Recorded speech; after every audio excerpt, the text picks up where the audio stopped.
G'day everyone, we're Krista and Tony, a couple of Australians that have always wanted to try van lifing America. We take our temperamental van with faulty air conditioner, broken fridge and dodgy drawers to explore the beautiful natural hot springs and incredible rock formations of Mammoth Lakes, all while trying to dodge the wildfires happening nearby. We then drive up north to Lake Tahoe in the peak of summer, where we struggle to find a camp spot while sussing out the worst and best beaches on the lake. We're also on the race against the clock to get back to San Fran before our visa runs out, while trying to book last-minute flights that keep increasing in price by the second. So after leaving behind Yosemite in the last episode, we headed south, straight to Devil's Postpile National Park.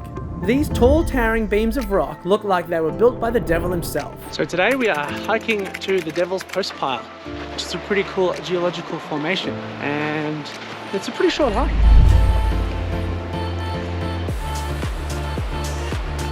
Krista was so impressed, she actually tried to join in, twinning with her grey top. And me being a geologist, I was having a great time. Can't even see, where have you gone? There's also heaps of wildlife along this hike, which continued around the side up to the very top of the formation. Looks like a honeycomb, huh? Please don't sleep.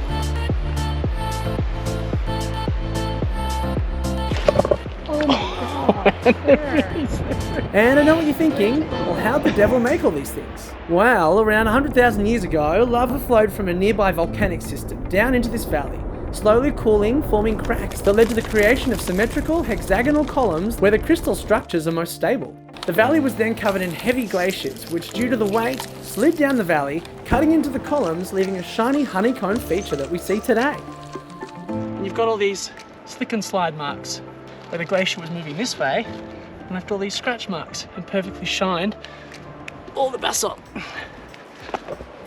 I think he's wrong. I think it's an old sleeping turtle.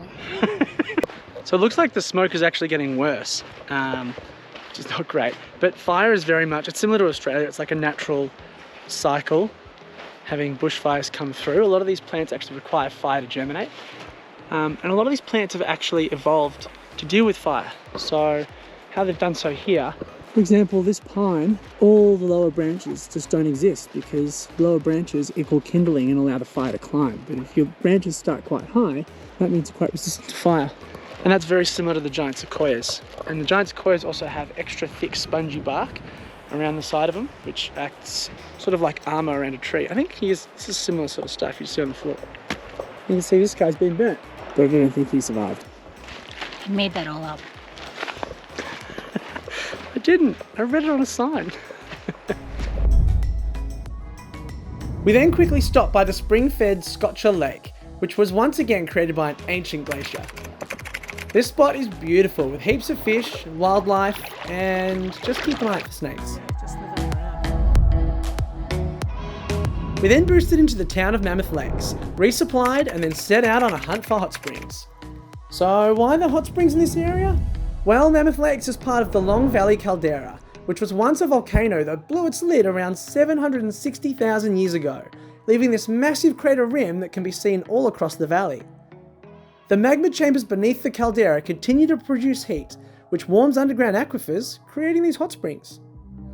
There's around 11 different hot springs in the area, mostly connected with dirt roads. Luckily we managed to reach Willie's hot spring without bottoming out the van, but just be careful if you're in a two-wheel drive. These pools are fed by natural springs which are super warm, mineral-rich water, coupled with incredible views. The water was super relaxing and only a little bit swampy. Out of the ground and just flows into these pools. Matches my toe. And the water's pretty clear, it's not too gross, and it's actually really warm.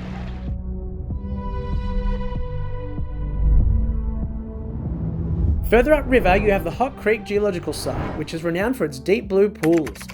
This rich colour is due to the extremely high temperatures of over 199 Fahrenheit, which is boiling point at this elevation.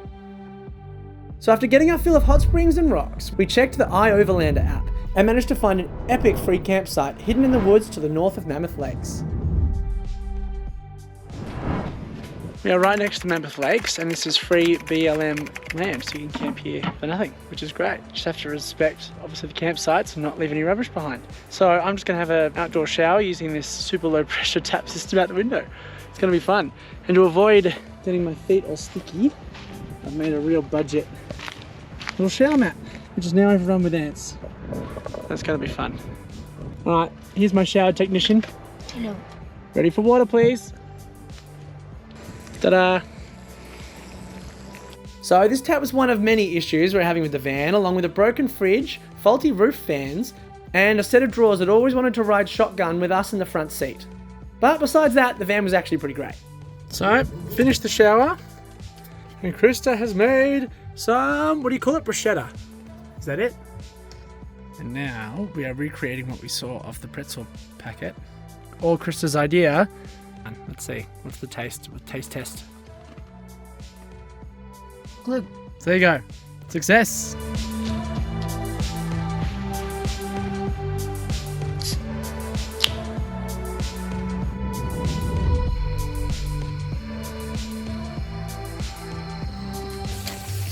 So no better way to start the day than cooking up some scrambled eggs. Being able to cook in the van was amazing. We had to make sure all the windows were open though when we were using the butane cooker.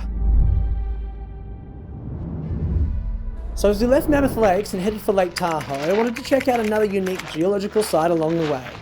This one in particular, you can find actual obsidian glass that naturally formed when hot magma erupted underneath an ancient lake. We're taking the hobbits to Isengard. Kind of feels like we're in Mordor, huh? 600 years ago, there was a big ejection of, well, I guess, basalt or volcanic material, and it hit like a lake or some sort of water and cooled really rapidly to form this like obsidian and pumice. It's pretty incredible. It's just this beautiful Wedge of messed up volcanic material. It's just a pile of rock. You wash your mouth out. Because this rock contains so many little tiny vesicles where all the gas escaped when it cooled so quickly, it is extremely light.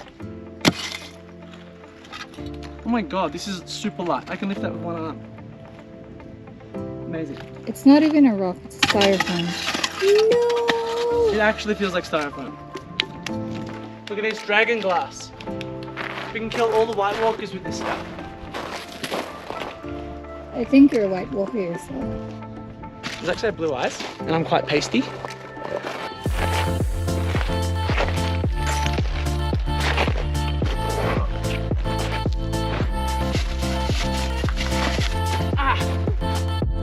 Don't throw it. Can you? So we headed north to try find the best beaches in Lake Tahoe, with a quick lunch stop along the way at the Walker Canyon. This beautiful road was subject to huge flooding in 1996 due to a series of storms combined with melting mountain snow, washing away roads and houses, which is actually pretty terrifying. We were also not travelling alone, with the wildfire smoke following close behind us. So we continued up to the south of Lake Tahoe, which was super busy, and we weren't that impressed with the beaches, where you had to pay to get in at set times, and the sand felt like gravel. So what do you think of the beach? It's right, maybe we'll find better ones in the north or the south of Lake Tahoe. So we jumped back in the van and cruised around town trying to find a camp spot for the night. Pretty cool. Everything was full or super expensive, so once again we jumped on the iOverlander app, which took us up this random road. We're now driving up this super thin road to a BLM campsite. I think I'm following the maps right, which is like 20 minutes out of Lake Tahoe, but the sheer drops either side. Looks like there's been a fire through here recently. Hey, there was a house there. This is our camp spot for tonight. Yep, it's pretty basic. It's just pretty much a car park.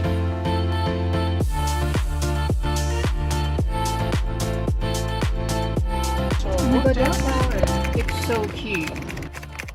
So we settled in for the night, cooking up some tacos and watched the smoke from the nearby fires create a pretty epic sunset. This is where we slept last night. It's a place called Echo Lake Snow Park. It's a little parking lot that just allows free parking overnight, which is awesome. And it's really close to a place called, obviously, Echo Lake. So we might go check that out today. And then we'll check out the eastern side of Lake Tahoe, where you see those cool granite boulders and blue water. And it looks like the air quality is also improved a lot. So.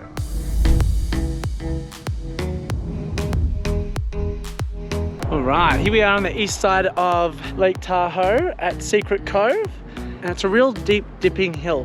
Anyway, we're going to scramble down this hill and go towards those beautiful pools. How's the scramble? It's okay. Easier going down than going back up. Going up's gonna suck.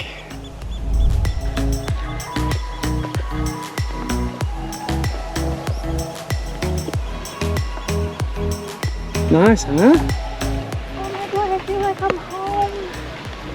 Wow. Oh, I feel like I'm home. I feel like I'm home. Yeah, it kind of reminds me of Esperance. All the granite and the pretty decent white Albany. beaches. Oh, I'm so happy. Let's go. Poor butterfly. I hope he's okay. Is he moving? Oh my god, he's alive. We saved him. Predators colouring so Oh, they I don't know get what targeted. this is. It's called mimicry, I think. That's what it's called. Something like that. Can I hope I don't step on you, sir? Hello, excuse me, please. Bye-bye. How cool the water is. The water is insane.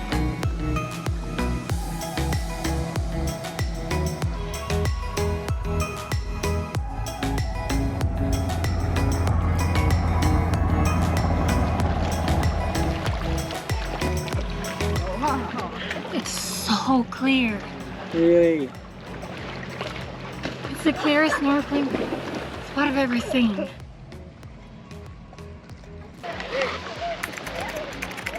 Absolutely not.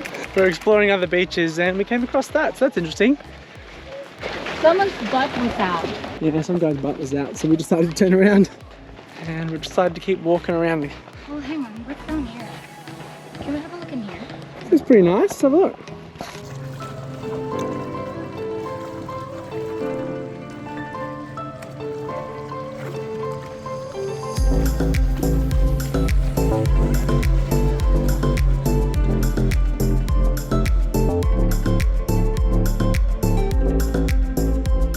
That's what I found. What did you find? Did you find a big fish? I found some rocks. God damn it. Oh my god. Is it quartz? Yeah, citrine quartz. And I found this. Oh my god. Crayfish cave. Wow, maybe we should leave that one. Amazing find. So, after flying the drone, I saw that little cove which looked incredible, so we're just going to go check it out. And hopefully it's not a nude beach, right? Absolutely.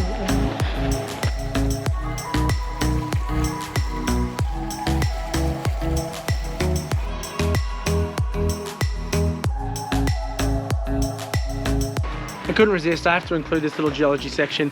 Check this out, I found some xenoliths. What are xenoliths? Well, you're in for a treat. Xenoliths are these big foreign bodies located within the granite. So when the granite comes up from the ground, it slowly cools beneath the surface. But what happens when it's squeezed through cracks and pipes in the crust of the earth when it's pushed up to the surface? It rips off bits of surrounding rock with it.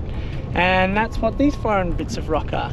These are the surrounding rocks that get squashed and cracked and enveloped and dragged up with the granite. There's one. There's one. There's one. Boring. Is that the circle one? Oh my god, I never even noticed it. Nice bag. Stop filming me, please. People think I'm weird holding this bag. What does it say? There's flower power or something. It doesn't. It says you are my sunshine. Is this really the best bag I think you I'm could going to die. So embarrassing. And now we are doing the dreaded climb back up this massive hill.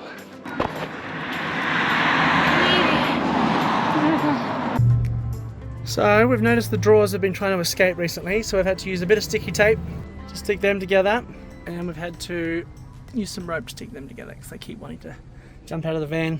Getting creative. So we are currently booking last minute flights. We've only planned pretty much America and Canada, and none of the Europe, Egypt section of the trip. So we're now frantically booking flights and looking at places to go. We have no idea what we're doing. I think we're gonna go to Madrid. Anyway, what we've been using a lot of is Skyscanner and Spanish to English. We've been using a bit of that as well. How to sell your husband, so it says. Hey, And booking.com. and booking.com. Yeah, it's a lot of fun, but we've been using Google Flights. They've actually been pretty good. You can select any time, date, and it gives you a very good overview of where you can potentially go. For example, here, $600 for Lima, which is... Get your hand out of the way. I was pointing.